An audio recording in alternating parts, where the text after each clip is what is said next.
Hey guys, it's time to Netflix and chill, and a lot of you are freaking out, and a lot of you have been PMing me and stuff on Discord.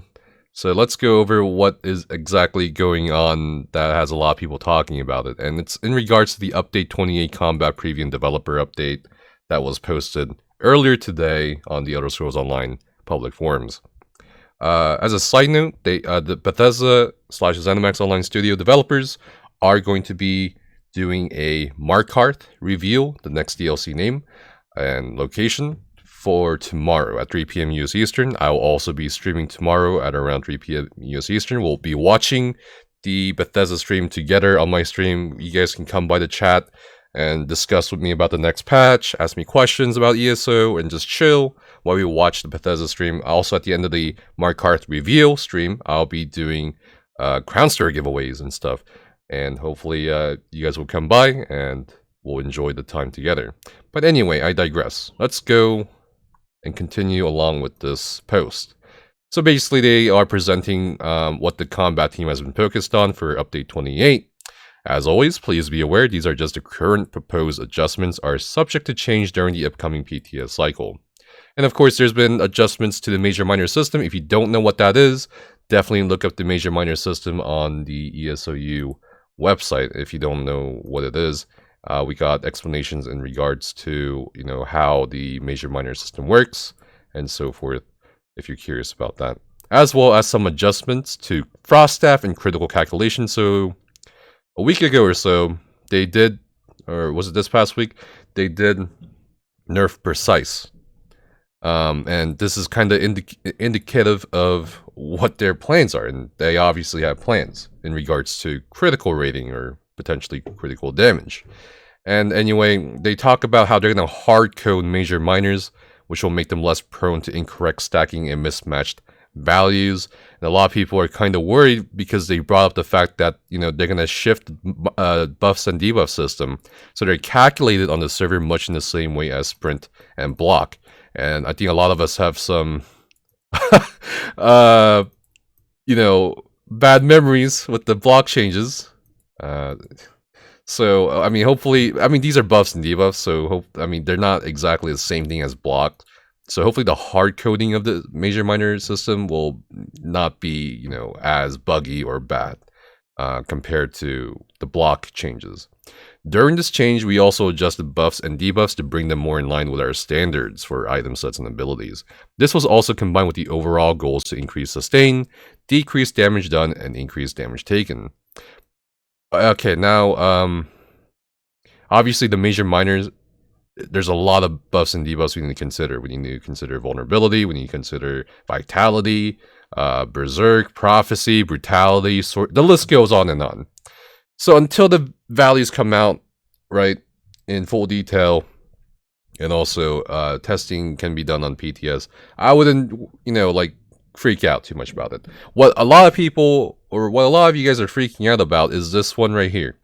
Players with builds that aren't 100% optimized will see an increase in power, while players utilizing all majors minors at once in coordinated efforts will see a decrease in power. A lot of you guys have interpreted this as, okay, they want to punish organized groups. They want to punish us for trying. They want to punish us for learning. And for sure, I can see where a lot of you guys are coming from, because this is not very this is not a very detailed post. There isn't too much information. But what the other class reps, and I can tell you guys, is that's not what they mean. They're not trying to punish organized groups in either PvE or PvP for being organized. That'd be silly. But I will agree with you guys that this was very poorly worded.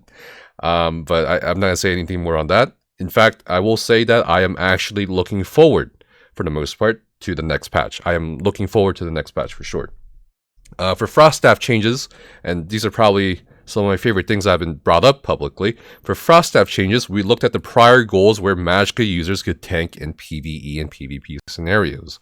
We found that many of the tools provided by frost staff abilities either did not hold up to other tanking abilities or directly conflicted with other destruction staff abilities and created some pain points in dungeons. This in turn led us down the path to give the Frost Staff greater viability for doing things other than tanking. The end result was a focus on 2 changes: give Frost Staff users more flexibility to fill the role of a tank, and also give Frost Staff users the opportunity to better fill the roles of support or DPS. So I've kind of always never really agreed with the fact that Frost Staff, I mean, for most of you who know me for a while, I've always said, they should probably orient the Frost Staff more towards DPS. That will bring in a lot more interesting stuff, or builds even, like for Wardens, right? And I just never really understood how, like, how do you say it? Like, intuitive to me. Like, if you're thinking of an MMO tank or something, you just think of, oh, he has a sword and shield or big heavy armor, right? I don't really think Frost Staff, right? So, but I mean, if they want to stick with this, cool. Let's see where they go with this, right? A good example of this is the following upcoming adjustments to Wall of Frost, Flame, and Shock. They lower the damage done by Wall of Frost compared to Wall of Flame and Shock. And I think some people were also confused because they were like, wait, they want to give the opportunity for us to be, better DPS? But why would they lower the Frost wall? But then they got to go into it. They removed the snare, but they also said casting Wall of Frost will create a damage shield on you and up to 5 other nearby group members that absorbs projectiles. So I guess in like return, basically in exchange for the shields, damage shields, you're also getting some damage. But I don't think it'd be fair compared to Shock or Flame Staffs, where you get not only the same amount of damage, but you also get damage shields. Unstable Wall of Frost will apply a weaker version of the damage shield when the ability ends. In terms of reducing some pain points that Frost Staff users and their groups, we'll be removing the auto taunt from Trifocus, and this is great. This is fucking amazing because it's just ridiculous. Like, no one, like most tanks I know, and just don't put any points in Trifocus. There's a couple reasons why you don't put any points in Trifocus. One, it drains your Magicka, which most of the time is gonna be often more important than your stamina, especially when you reach a certain level of endgame. The second problem is the wind up. The fact that, the tanking in ESO, it's not like, there's threat levels and stuff like that. Tanking in ESO, you taunt a mob or a boss, or you don't. There's no middle ground, there's nothing. It's just, well, there's sort of a middle ground, but you can watch a video for that I have on my YouTube channel. But it's like, let's say a boss or an elite ad is going for a DPS, right? And I gotta taunt that thing, right? Going for my teammate. I'm not gonna just sit there and wind up a heavy attack with my Frost Staff and be like, come here, little puppy, come here. No, I wouldn't do that. No one really uses it, honestly. Maybe there are a couple niche scenarios where people have used it, myself included, but honestly, it just is not really great. So I really like the fact they're removing the auto taunt and moving it to a skill. Frost Clench is a morph, and will taunt the enemy for 15 seconds. Although I'm a little worried that, some people will be like, wait a minute, why am I taunting with Frost Clench? But it's the same thing with, heavy attacking with Frost Staff, right? I think more people would probably heavy attack with the Frost Staff than they would go with Clench or something. I don't know. We believe these changes, along with several others in the Destruction skill line, will help bring some parity between the 3 damage options for staff users and give greater flexibility to that weapon choice. And at this point, you're probably thinking, why are you looking forward to the next one? Again, there's a lot of, it's a vague post. It's that they omitted a lot of details, and I'm sure they'll probably talk about on tomorrow's stream, hopefully. But again, I'm under NDA, and all I'm gonna say is it's just don't panic. That's all I'm gonna say. In terms of reducing some pain points, that wait, hold on, we were at that. When it comes to critical damage, critical chance, and critical resist, we've started to get a tighter grip on these bonuses in our efficiency standards, and have begun sourcing more of them in the game to counter each other. While this naturally balances itself in PvP scenarios, that is not the case in PvE situations. This already powerful stat is slowly creeping up in power with each update and global increase in damage. Okay, well, I got something to say about this. Because PvE is not really the same as PvP. You have to take into account what kind of content is being put out by the wonderful PvE developers, right? They create all these dungeons and trials. I mean, let's look at a really good example here. Kyne's Aegis Hard Mode, Lord Falgraven, 250 million plus health. Let's look at Godslayer. I mean, there's a couple things we need to take into consider. This kind of conversation came up during when they reduced the amount of healing orbs you could cast to 1, and reduced the amount of healing springs you could cast to 1 post Scalebreaker. There was this worry amongst the player base where, okay, well, if you're gonna do that, do you think you're gonna adjust the content a little bit?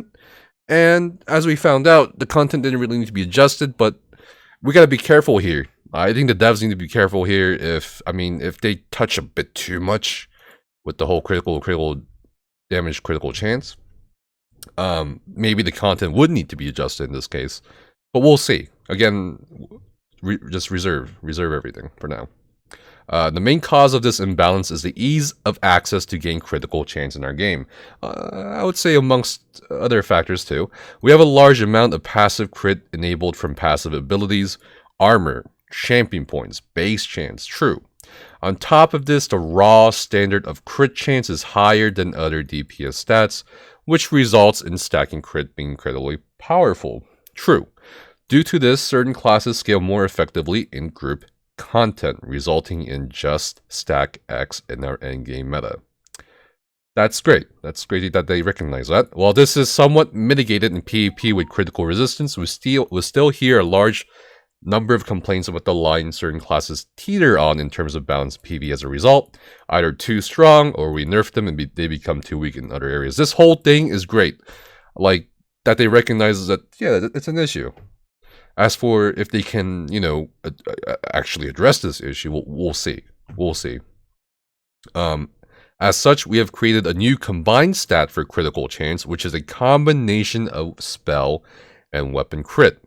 It's actually pretty interesting because, some of you know, I did a one-on-one podcast session with Zynode, and he actually brought up a pretty cool concept or thing he would, expect to see or like to see, that certain, like, a lot of stats would be combined. That would kind of like open the way for more diversity, more builds. So this is kind of leaning towards that, what he said. This means if you see an item that grants 106 critical chance, it's giving you both spell and weapon crit. So that's pretty cool. That's actually pretty cool. I like that. With this change, we're adjusting many sources of critical chance, so they grant the new stat. This also results in fewer effects you need to track on your character. We're also making several other adjustments to individual stat facets, such as reducing the amount of critical chance you can get from champion points, and lowering the value of the Thief, Mundus, and Precise trait. We'll see about this. We know this is only a small step in the larger picture of combat regarding criticals, which you plan to continue in Update 29. We believe these changes will bring about better experiences from the moment-to-moment combat to formulating groups for trials in PvP. We'll see. Lastly, as a little bonus not mentioned in the beginning of the post, what a tease. Let's talk about Battleground Keys. And this is another amazing part of this post I think a lot of people are kind of ignoring.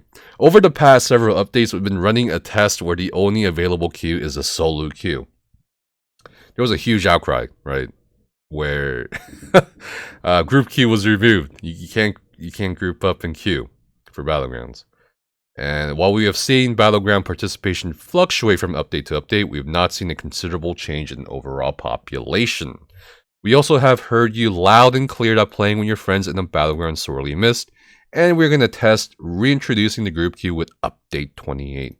This means there will still be a solo option, where you only fight players who queued as solo, and we'll also be adding in the group queue option.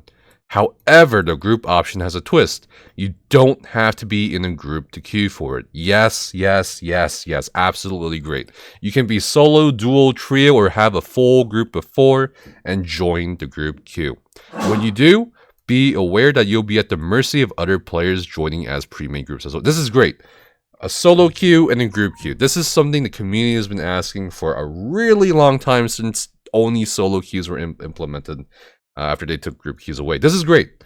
This is amazing. Rejoice. However, there is a downside to this. Due to this change in our Battleground queue options, we'll be limiting the queue choices to just these two.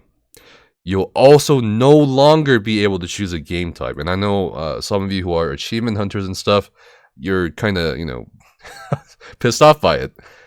But understand that right here, when they said we've not seen a considerable change in overall population, this means this could go with one. This means basically, one, we could see a change in overall populations once group queues are reintroduced next patch, because more people will play Battlegrounds. But at the same time, you have to also realize, okay, what if it doesn't go up? What if there is a considerable change? Which means, when you queue for certain game modes and there aren't other groups queuing for those certain game modes, you're gonna be stuck in queue. I think they've had a lot of complaints where, oh, I'm stuck in queue for an hour, 2 hours. I never get into Battlegrounds or whatever. So I think this is one way of addressing that they'll be, randomizing the game modes.